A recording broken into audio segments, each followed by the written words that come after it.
All right, everyone. It is 8:30, so we're going to get started. Good evening, and welcome to the 2023 AMA Research Challenge, How to Get Started in Research Education session. My name is Dr. Charles Lopresto, and I'm a hospitalist in the Department of Internal Medicine at New York Presbyterian Queens, Weill Cornell Medicine. I'm currently the president of the Medical Society of the County of Queens and the vice chair for the Young Physician section for the Medical Society of the State of New York, MSNY, and the Organized Medicine Staff Section Counselor for MSNY. I'll be serving as your moderator this evening. If our staff can display the Code of Conduct slide, thank you very much. As our session gets started, I want to remind everyone of our commitment to be courteous, respectful, and collegial in the conduct of AMA events. This event is governed by the AMA Code of Conduct, and claims of harassment and conflicts of interest are taken seriously. Violations of the Code of Conduct may be reported confidentially via phone or web to our partner, Lighthouse Services, and you see the information on the screen before you. Thank you for your attention to ensure this is a safe, welcoming, and professional meeting. Before we get underway with this forum, I'd like to provide a general orientation to our event platform. To ask a question, please use the Q&A feature or raise your hand feature. You can find both features in your toolbar. We solicited questions from participants in advance of this forum, but we want to make this event as interactive as possible. So please submit your questions using the Q&A or raise your hand feature. I'll be keeping an eye on that. Now, I'd like to introduce our panelists. First is Dr. Anna Heffron. She is a PGY2 resident at Icahn School of Medicine and Mount Sinai in Emergency Medicine. She currently serves as the section delegate of the Resident and Fellow Section Governing Council at the American Medical Association for the 2023-2024 term. She has experience in quantitative and qualitative research in areas including basic science, clinical research, and disparities and discrimination in healthcare. Welcome, Dr. Heffron. Next is Dr. Raymond Lorenzoni, who is a board-certified pediatric cardiologist, #BabyHearts. He is actively involved in organized medicine. His research includes 3D cardiac visualization, fetal cardiology, and clinical education of future physicians. Welcome, Dr. Lorenzoni. And last but not least is Dr. Amar Kelkar, who is a stem cell transplantation physician at the Dana-Farber Cancer Institute and an instructor in medicine at Harvard Medical School. He's a member of the ABLE Laboratory with research interests in hematology, care delivery, cost effectiveness, medical ethics, and health policy. Welcome to all. Our audience tonight includes medical students, residents, fellows, and international medical graduates. And I'm thrilled to have your expertise available to guide us through this important topic. Thank you for your time and your willingness to join us. To get started, I'd like to ask, what lessons have you accumulated over the years, and what are the top tips that you'd like to highlight this evening on this broad topic of how to get started in research? And we'll go around the horn. Anybody who wants to take a stab at it first, feel free. Thanks, Charlie. Yeah, we're getting right into it. So I think research is important in most subspecialties and specialties that a person might want to go into within medicine. If research is really not your thing, I might recommend kind of looking a little bit harder. There are a lot of avenues for research these days that are not bench work, hard science type of research. There are QI and other resources that and kind of community and clinic-based research that allows you to kind of use your clinical interests and incorporate them into improving the practice of medicine. Not just the science of medicine. So I think everyone here is interested in research in some way, or else they wouldn't be attending. But I wanted to start off by saying that.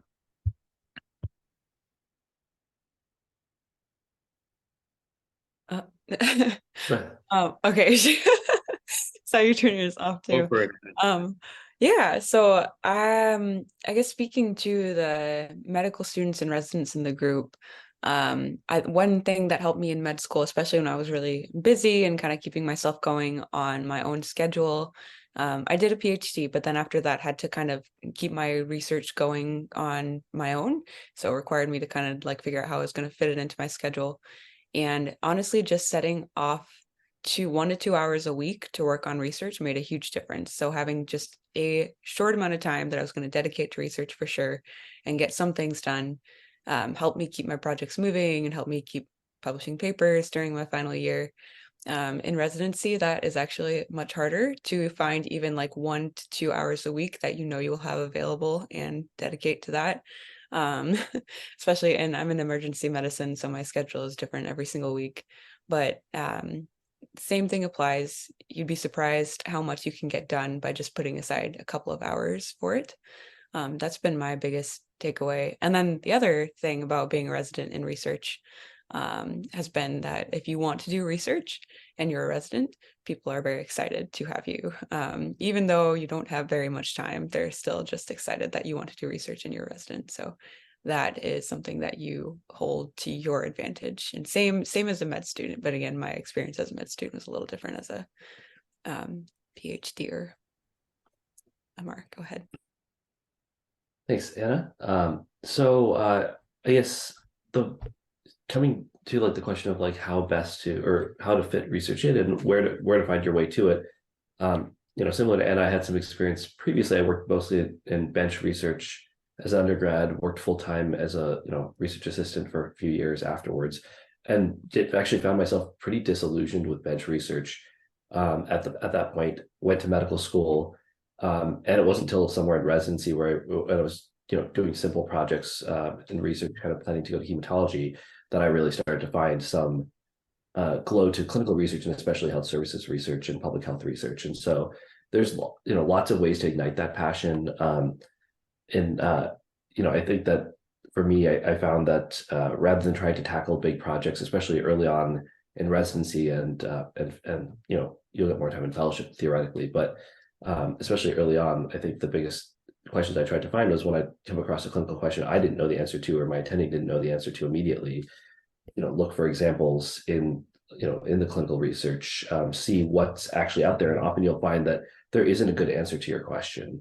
And that can, especially if it's a topic that interests you or draws your attention, and you especially can leverage that to find mentorship, you can often start a project there and then chase after it, or use that experience to build skills that you can use for future projects.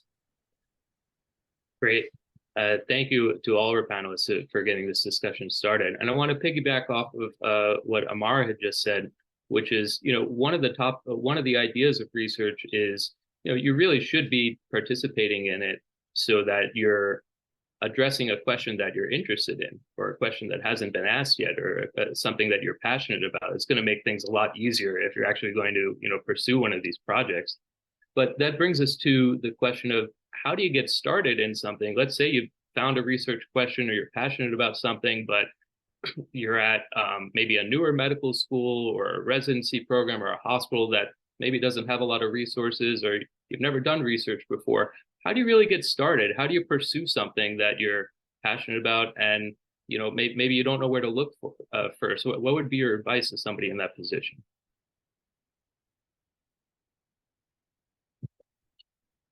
I can jump in here a little bit.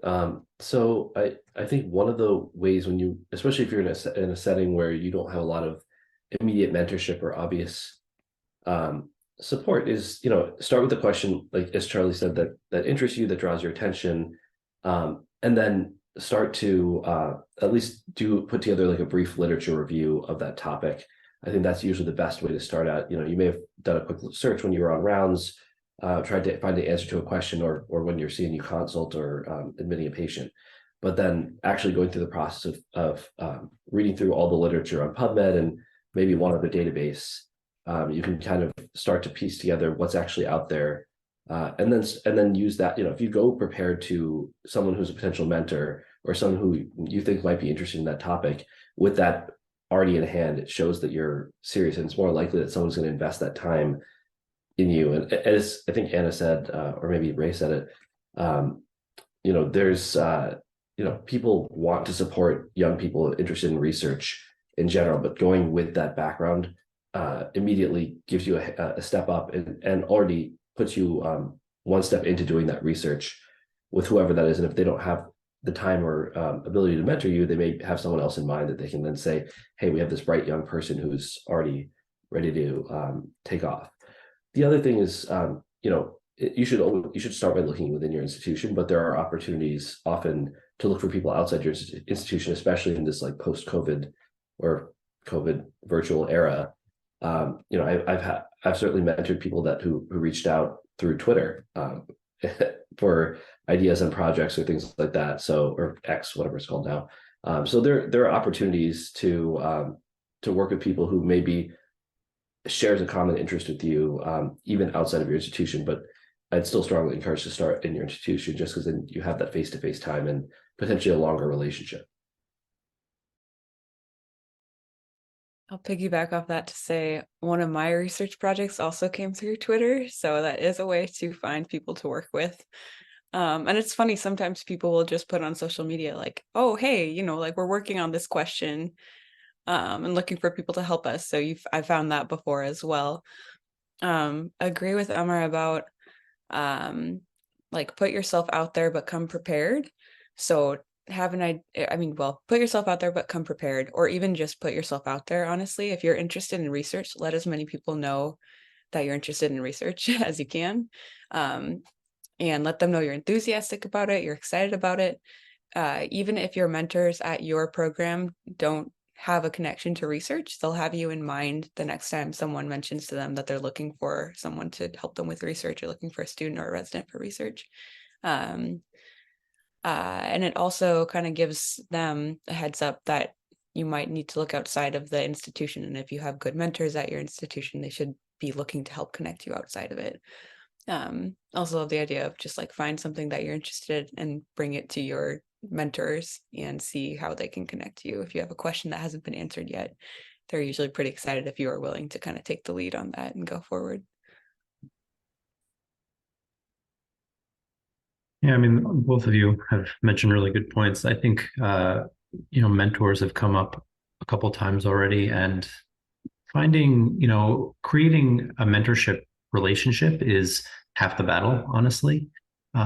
Sometimes it's about finding a good mentor, but often it is creating that relationship yourself. So, the mentor-mentee relationship is, two-sided, and people will and so people will want to develop that relationship, specifically attendings and those older physicians who you work along. They will want to mentor you in order to increase their own publications and increase their own knowledge around a topic.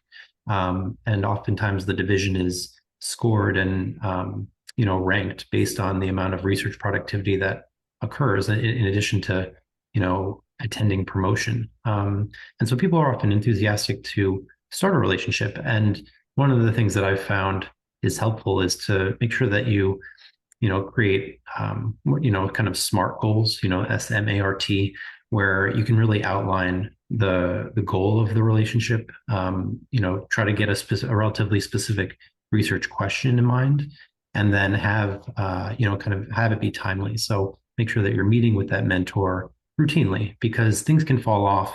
It's important to have deadlines, even, as much as we hate them, because as much as many of us try to plan for life, if you don't have a deadline, oftentimes it kind of falls by the wayside. So those are a couple of things that I've found very helpful in creating that kind of back and forth between your mentor, even if they're not the ones initiating.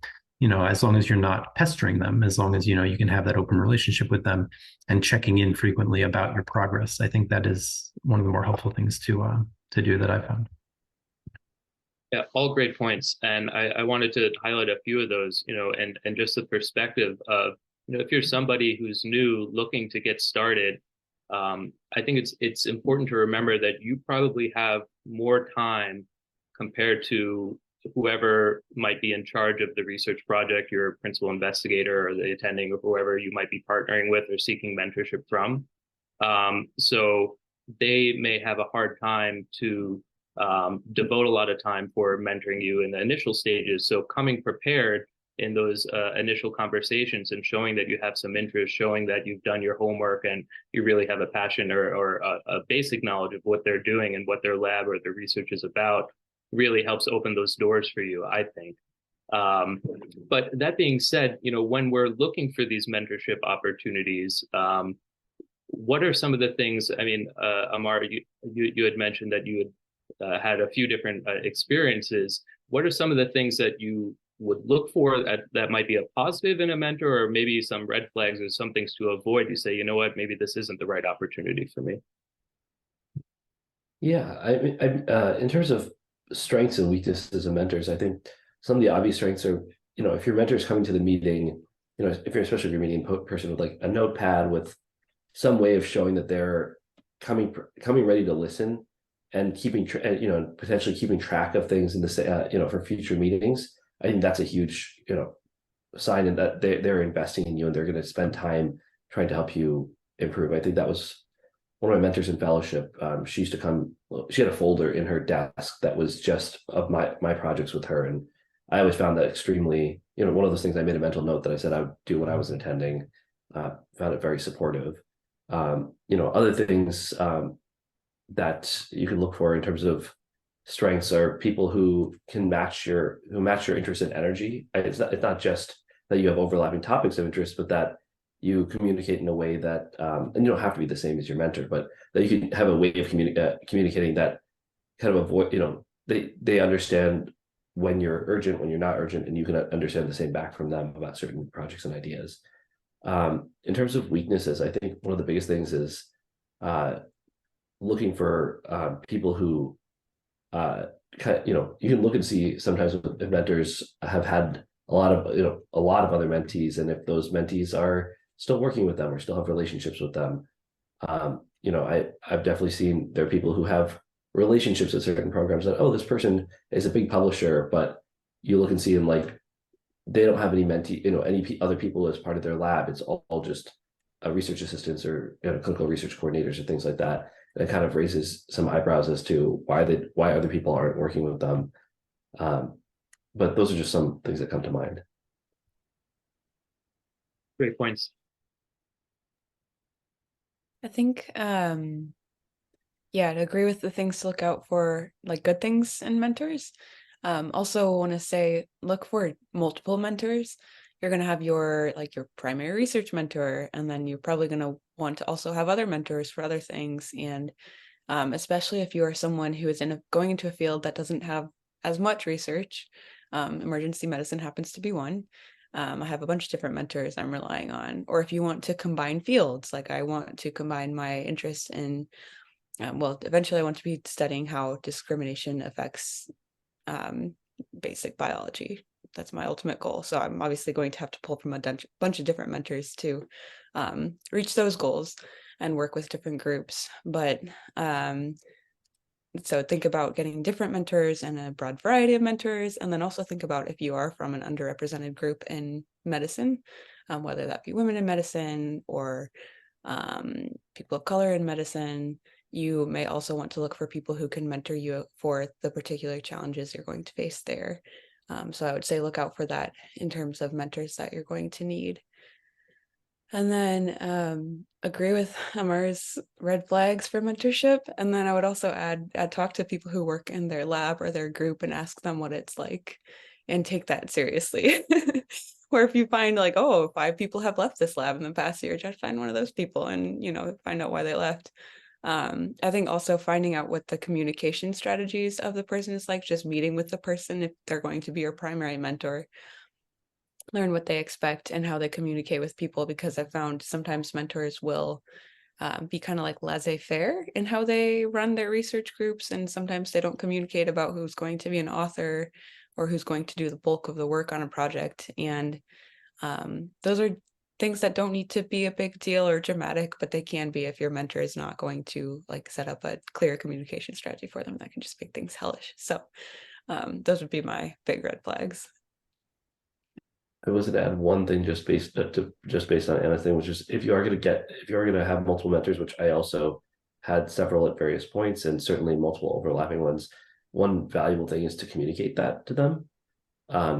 People want to know it's not so much a hierarchy, it's not always a competition, but people want to know who else you work with so that they know how much time you really have and how much they can count on you. And if if one person is your primary mentor and you're very clear about that, and someone else is working with you on a single project, it's okay to tell both of those people that you're working with them. It's not it shouldn't be territorial, and if it is, that is also a red flag. But it's important to know just how much your mentee's time has, how much time your mentee has. Just like Anna was saying earlier about time being something that you may have more of in terms of flexibility at this point than someone who's senior. Yeah, I thought that question about authorship was an important one, or that comment rather that Anna made. If you're going to be working with someone closer in age to you, a younger attending perhaps, they may still be trying to build their research portfolio, and oftentimes they will still require, first authorship on papers. And so, depending where you yourself are in your, research experience, if you have a lot of experience and now you're looking to be first author and really take on a project, you're going to want to consider that. Maybe think about more of a mid career or older career mentor who might be happy with having kind of a last author seniorship type of a senior author type of position in the author lineup. And if you are a resident or a fellow, you often, we're talking about yourself being a mentor, a mentee rather, but you can be a mentor and get help from medical students and younger residents to help with data collection and really crystallization of the research question. And while you're a mentor, while you're a mentee in one direction, you may be a mentor in the other direction. And authorship there does have to be very delineated, obviously. So I think it's important in those respects. Yeah, I totally agree with these points. And just to provide a little bit of clarity for those who may have not published yet or not be involved with research, when we talk about authorship and sort of the order of the authors when things are being published, sometimes it depends on the journal or the field, but oftentimes the first author is the person doing the large majority of the work and the writing. And perhaps the last author might be the most senior person and sort of the overseer. And there may be some other names that are sort of in the middle that have contributed, but are, part of the group. And that sort of brings us back to Amar's point where, if you're really digging down deep in the weeds while you're preparing to try to join somebody in a research group or a project, seeing what they have published as an individual or what their name has appeared on is one thing, but then sort of reading through the other authors that are affiliated with that work and seeing what those authors have done and who they work with, it can get a little in the weeds or a little political, but depending how deep into the project and the research you want to get, that may be useful knowledge for you to have when you're looking who to partner with. That being said, another topic is, if you are, we have a variety of different people on this call and a variety of different panelists, in terms of your medical specialties. You're all very accomplished in terms of the research that you've had as a part of your profession so far. But for somebody who maybe doesn't necessarily know if they want to be a physician scientist yet, they're just getting started, they're maybe in a certain specialty that's a competitive specialty or trying to get into a competitive specialty as a medical student.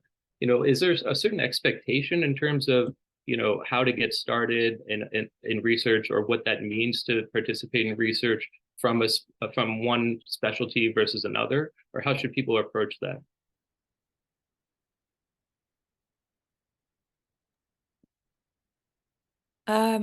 So I would say as a trainee, there should be somebody at your program who is whose job it is, or whose part of their job is to connect you with research.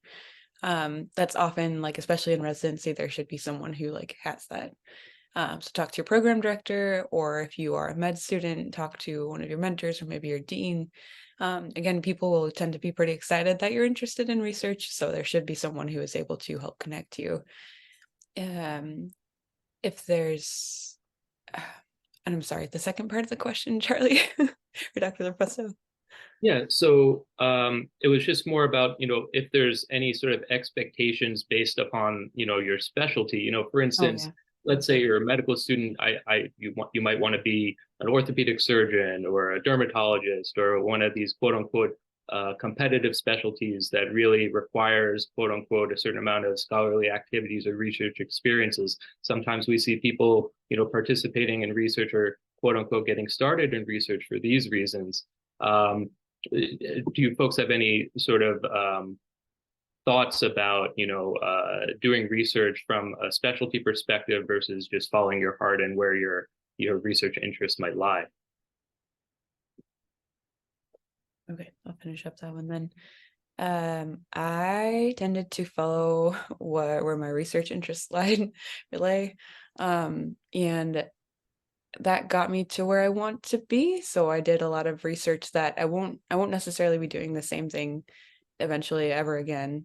Maybe I will be doing something related to it, but a lot of my PhD research was very bench research wise, and then my side projects were more qualitative and like inequities focused wise, and the hope is to combine them at some point. And right now during residency, I'm doing entirely different research, looking at social determinants of health. So I'm a proponent of going with where your heart leads you, but I also understand like a lot of times folks do have to you use research to get to a certain point. So research in terms of getting into your specialty. And I think that's again where you need to rely on mentors. And if you don't have mentors within your institution who can help connect you with the people you need to know to get into that, then I would try to look outside, maybe connect through the AMA with mentors or through professional societies.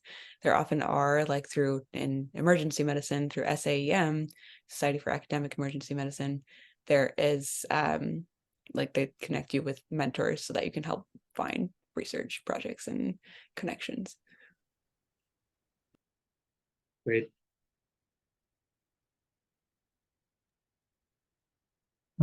Absolutely. So in terms of kind of getting started, for those individuals who may not have done a lot of research, there's not a harm to trying any research, right? So research in and of itself is a skill set. And if you are moderately interested, I would encourage you to get started at that point. From there, when you complete that project, you can move on to another project using that skill set toward a direction that you now know that you're more interested in. A lot of times the process of discovery happens as you're doing things. I have heard of some colleagues and, myself at times have asked around for, of our attendings and our professors who might have some research, what projects are you working on? And sometimes people can be hesitant about jumping into a project because they're not quite sure that it's perfect for them, right? But if you're really just getting started, building that skill set and establishing yourself as a researcher is probably slightly more important. And so finding a generic topic or generic kind of realm of research that you may or may not be interested, that you may be interested in, not necessarily definitely are interested in, and I think is important. And this is also true for individuals who are, doing research to get ahead, within their specialty. I think sometimes when, because we're all fairly competitive people being, high achieving medical professionals, if you can find a mentor that seems like a good mentor and the topic of the research is relatively related to what you want to do for your future, start there and then see where that takes you. Once you finish a project, you can always kind of back off depending on the nature of the lab and what if you're not sure that you want to continue a research project, for your life, obviously don't commit to that, but commit to the project that is in front of you. And then once that's complete, you can decide whether or not to continue pursuing it. But I think the experience of doing research is half the battle. And as you gain greater understandings of the statistics required for basic research, the basic statistics required for research and the research process itself, you'll only become, more self-assured about what you want to do and how you want to do it. Great. Amar, any thoughts about the specialty specific expectations? Yeah, I think looking back to like where at least my own personal journey started, I think I knew I wanted to try out different projects, and early on a big part of it was just trying things and seeing what stuck. I had especially coming in from internal medicine, I was able to kind of try my hand at everything. I had projects in nephrology, rheumatology, and like kind of just threw things at the wall and saw what stuck. And to some extent, if you look like at a lot of people's medical literature, so to say, like you'll see that they often will start broad, try lots of things in different areas, and then narrow further and further into a focus area that gives them some level of expertise. Or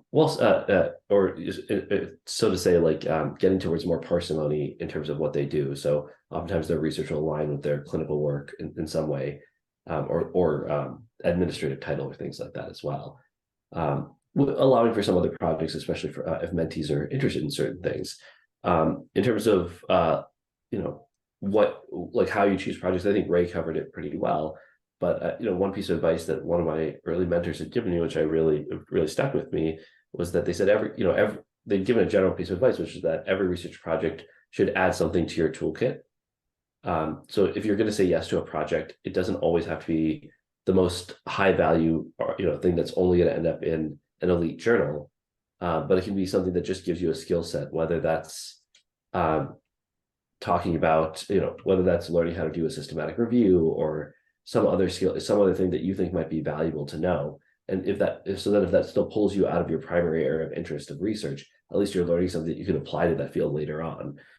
It's similar things if you want to broaden that example, is like if you want to work with someone, if there's someone you really think is a really smart thinker, or someone you really want to learn from, you might take on a project that goes a little bit out of your area or areas of interest, because you want to work with them as a mentor or as a colleague. And the other example, but outside of those, like the real projects you should chase after are the ones that really get you excited and make you want to do something that requires often extra work beyond what in most cases, what your clinical duties are going to tell you have to do at this stage in your career. Yeah, I totally agree. I think what I'm hearing from everyone is essentially that, we would all like for everyone to be involved in research really for where their heart leads them, and, making sure that they're getting a clear expectation out of the experience, rather than just trying to tick a box off or, trying to advance to the next stage of their career. I think that people who are in positions of leadership and of advancing other people's career, they can sometimes read through those lines on somebody's CV and sort of know the difference of somebody who's doing research to just tick a box, or a scholarly activity to tick a box, versus somebody who's actually trying to pursue it for something related to their career. Speaking of related to your career, one of the questions that was submitted beforehand is the question of financing. I know we have some of our panelists have really taken a very dedicated approach to what research means in their career, pursuing MD PhDs. But there may be a question for when people are just getting started. How do you approach compensation or financing at an early phase in your research career versus a mid stage or a later stage? And when should you start worrying about that, or when should you just say, what, I'm just happy to be here? Yeah, no, that's a great point. So, kind of alluding to what I was saying earlier, everything that you do, period, but especially in research, it builds on itself, right? And that includes grant funding. And so, if you're starting a pilot project, you may get a few $100, $1,000 or $2 to initiate that project, especially if it's for something clinical that requires patient participation or paid patient participation. And that might be your first quote unquote grant, right? It might be institutional, it might be departmental money that they're offering you to do this pilot program, hoping that it becomes a larger project that can get additional funding, or can have a better achieve acceptance to a better journal. But in and of itself, having that initial pilot funding looks great for you as a researcher, because it means that someone has trusted you with those funds, that you've delivered on what you said you would deliver on, and it should obviously result in either a poster presentation or a publication, even if that publication is not a spectacular one. If you kind of link that grant funding when you're approaching future research projects, if you link that grant funding to the publication, people will understand that you have that skill, and that's another skill set to be able to manage the money to do a project and then complete that project. Much of the research that we do doesn't require funding, but if you're able to accomplish that, that's a great accomplishment, regardless of the amount of money.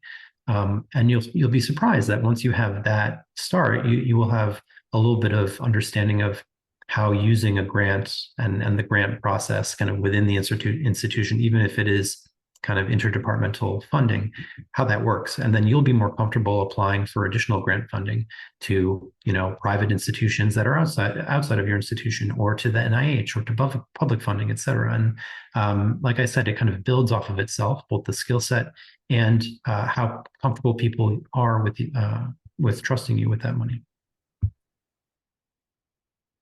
Well put. You folks have any additional thoughts on how to approach the question of financing, and what your expectations should be at different phases?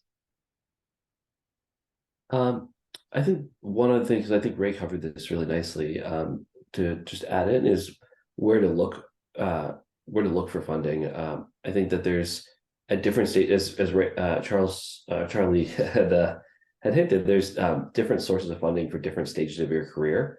And certainly most specialties, I can't speak for every single one, but most specialties in a lot of even society, national organizations that aren't necessarily medical societies, but also patient funded or patient groups, or patient group advocacy groups and things like that, often have funds that they've dedicated towards medical research for that specific area. Some of it's earmarked for, or most of it will end up being earmarked for bench research or clinical research. And then some of it's also, there are funds also for public health or health services type research as well. But that's often a good place to look, because they often do have, most of these places, and I know certainly my specialty, all three of our medical societies have funds that are available specifically for medical students as well as for residents. And so there are opportunities there that are money earmarked for people at your stage that you can go to look for. In addition to that, as Ray mentioned, there's institutional funds and public funding. The other places you can also look are career development funds.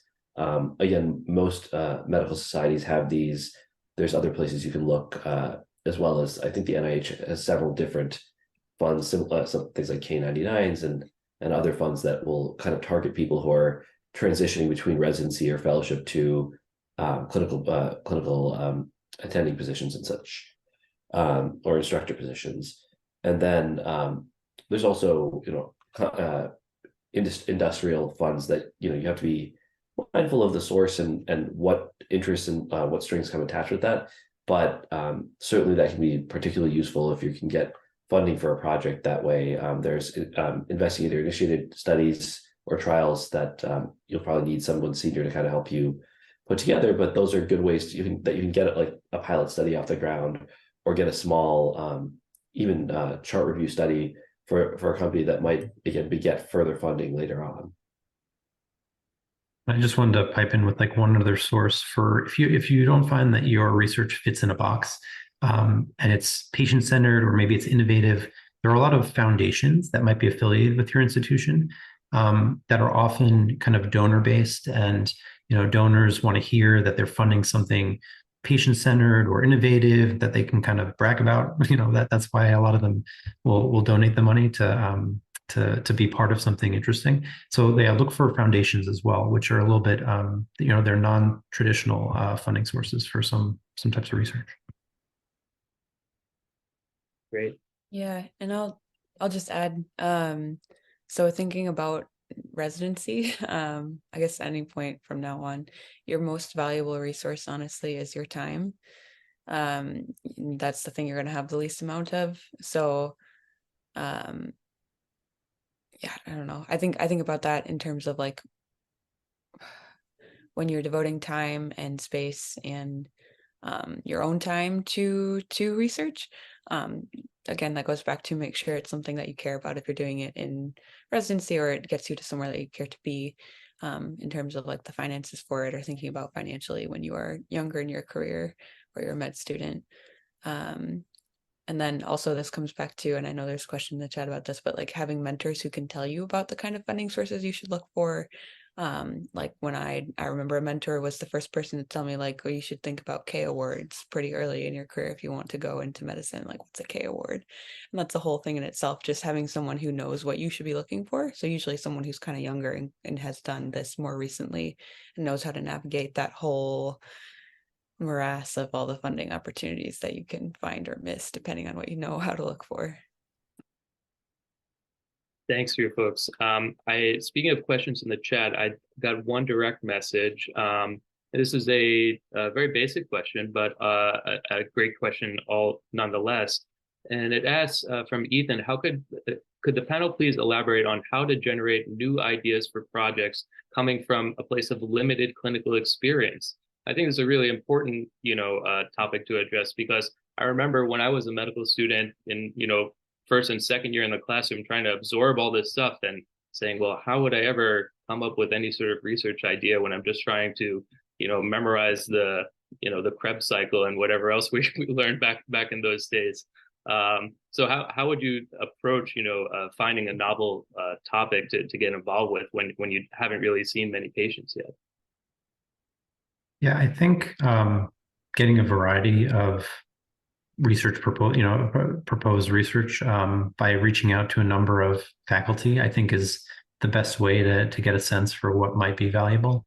And then once you focus on a project, just ask like one other person, like, does this research question seem reasonable, and does it seem doable in the amount of time that you're willing to commit? And third, does it seem like a relatively important question to be asking, right? Will it be something that people are interested in in any respect? And it goes back to the other thing that we talked about earlier about going through the research process itself. If you're at the very beginning, there's value that if the attending or faculty that you're working with sees value in that question, it's important and valuable to go through the process. Even if at the end you're not publishing in a very large journal, or if it doesn't end up being a result that you were expecting.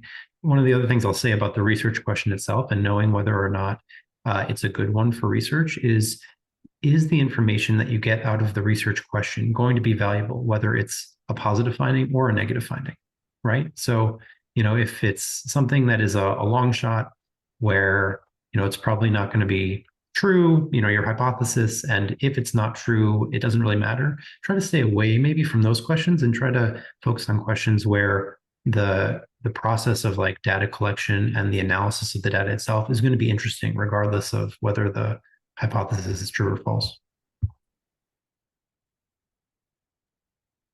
I think that's a great question. How do you start generating these questions? And kind of two answers for it. One goes back to, I don't remember who was saying it earlier, but ask questions all the time when you're on your clinical rotations, when you are seeing your attendings do things. Ask why they did that if you don't know the reason. Or, you can also Google it as well if you don't know the reason. And then if you can't find it via Google, ask your attending. One of my projects came out of literally just something that my attending did, and it worked really well for a patient. I thought it was really cool. And so she wanted me to like present the research on it the next day, and there was almost no research. It's just something that people did and it worked, but there had been so little like actual research to back it up. So that dug us into a whole research project on that one question that had just come up in rounds of what's the research backing for this thing that we do sometimes in desperate situations and it seems to work. So stuff like that, just keep asking questions. And then Hey, Anna, what was that research question? It was about, we had a patient who kept becoming hypotensive and coding, and she'd gotten so many blood transfusions. She was on ECMO, but also just was super like low calcium. And so just like giving her calcium stabilized her blood pressure. She was no longer hypotensive. And so the idea of giving calcium when someone is coding to stabilize them, it became like a quality improvement project within the hospital when we looked at how we don't have calcium as a sliding scale. And then based on that, like when we added a sliding scale, it's still ongoing to see if that made a difference, but it was also interrupted by COVID, but got a presentation out of it and got to actually change a hospital policy out of it. So that's pretty cool. And then the second thing I would say is actually advice that comes from oh my gosh, Atul Gawande, the name was going to leave me there. His advice was, if you want to make a change in something, he had like 5 pieces of advice, and one of them was count something. And I think about that one a lot too. Another project of mine came out of just counting whether, like, how many women and how many men were asking questions in a seminar that I went to regularly, and then noticing, like, from that it spun out to like, well, why do people feel like they can and can't ask questions, and what does that say about our program, and how do we change things? So if you're interested in something and it seems unusual to you, just like counting something about it honestly can start you on a path of wondering what's going on there. That's outstanding advice, Anna. I think that this, a lot of people will say, especially in the clinical setting, like start with case reports, start with reviews, things like that. I think there is value to that. I think that probably one of the highest impact papers I've written to date was actually a case series. And it, sometimes, speaking of counting things, that's literally just like 34 cases of something that was exceedingly rare and had happened in a public health event. And so I think there's there's a different meaning to that when you start thinking about it, just in terms of the small impact that you can make that can either lead to future projects, or at least again show you what things you are or aren't interested in, or teach you more about the field. So I'd mentioned earlier, to answer this question, by the way, that one way to do this is just to, anytime you see a clinical question, and it's suggested or Ray suggested, look things up, do a literature review. And what you may find is that, yes, this is a topic that's well worn, or more often, there's a lot of things we do in medicine that are just not evidence-based, as Anna was alluding to. And so, it's going on vibes is, I think, the the current term for it. But that's, that's a lot. That's, clinical gestalt. That's the old term for it. And a lot of that is, are things that we can study and do better, or at least understand, if a lot of people are doing it, maybe there is science to back it. You can try to demonstrate that through outcomes research or things like that. The other, I think I'd like to think of it in terms of 2 pathways. One is that way that we described it, that you generate a question based on your own kind of curiosity and digging, and that's great. The other thing is that oftentimes, if you do have established mentors, or even if you're at a center where there aren't a lot of clinical researchers, where I did my residency, there were very few people that did clinical research. I think similar to, I think, what the person who asked this question had mentioned. Even then, there are people who most people, if you sit down and ask them what questions they have or what they would love to study if they had more time, most people will have a couple things where I'm like, oh, I had this project that I've been sitting on for months that I just have not had a chance to address. And if you ask them that, they can tell you that. And again, otherwise, if they're not on site, you can often reach out to other people who have labs or who do research and share it through social media or other places, or friends at other institutions, and oftentimes they'll be able to share ideas for projects that they've just never had a chance to get around to. And one of the advantages of working with someone at another institution is sometimes that may lead to multi-institutional partnerships and bigger research projects. One of my best friends from medical school had reached out to me a couple of years ago about a project that he was really interested in, related to immune checkpoint inhibitors and use in late in life. Kind of an unusual question, because he was doing a combined palliative care and oncology fellowship. And this is something that's well worn in terms of chemotherapy, to not give it towards the end of life, or if someone is thought to have less than 6 months of life left, to not be giving them additional chemotherapy. But it really wasn't known in immune checkpoint inhibitors. And we ended up having a 3-institution study that we published on this, that just came out of my friend reaching out to me with the question and saying, I don't think we have enough numbers at my institution. And, us getting together with another friend and putting it together in a matter of, I think, 2 or 3 months, pretty fast turnaround, because there's only a few cases at each place. So just there are other ways to get this done, or get into research that don't just involve having your own original idea to start, because often it is hard to think of what is actually new when you don't have a lot of experience yet. All great answers. And I just want to let everyone know we're a bit over time. This was supposed to go until 8:15 CST, but I know we have a great group here who have a breadth of experience and a wide variety. Just to close our loops, I saw there was one question we didn't get to, and I'll try to answer quickly. How do we use the AMA and other organizations to find research mentors? And I'll give an answer to this to tie into our concluding remarks, which is you're at the AMA Research Challenge right now. This is the largest multi-specialty, poster competition. So go look through the research that's being presented at the Research Challenge. Find a topic that interests you. Reach out to the authors. There's even a built-in section where we've had a room for questions, where it can be interactive, where you can comment on all the posters. Not only that, but if you have a specific specialty in mind, there's often a type of mentoring network that there may be within, the American College of Physicians, American College of Surgeons, or emergency medicine, whatever it might be. Go on their website and look for a place to find a mentor. Often there's already a network set up for something like that. With that being said, I wanted to take an opportunity for some concluding remarks. I wanted to thank again all of our participants in tonight's education session, both our panelists and our participants, our audience. I want to remind everyone that the AMA is committed to providing medical students, residents, and fellows, and international medical graduates a best-in-class opportunity to build and showcase research and engage with the AMA beyond traditional policy and advocacy opportunities. And again, a last plug to please be sure to visit the semifinals hall for the AMA Research Challenge to submit your scores for the best research, which is an AMA member exclusive opportunity. And the top 5 voted participants will advance to the finals, which will be held on February 4th, 2024. And that's a chance to win a $10,000 grand prize sponsored by Laurel Road. So again, thank you everyone for your participation. Thank you again to our panelists for our time. And feel free to reach out to any of us if you have any further questions. Take care, everyone. Have a good evening.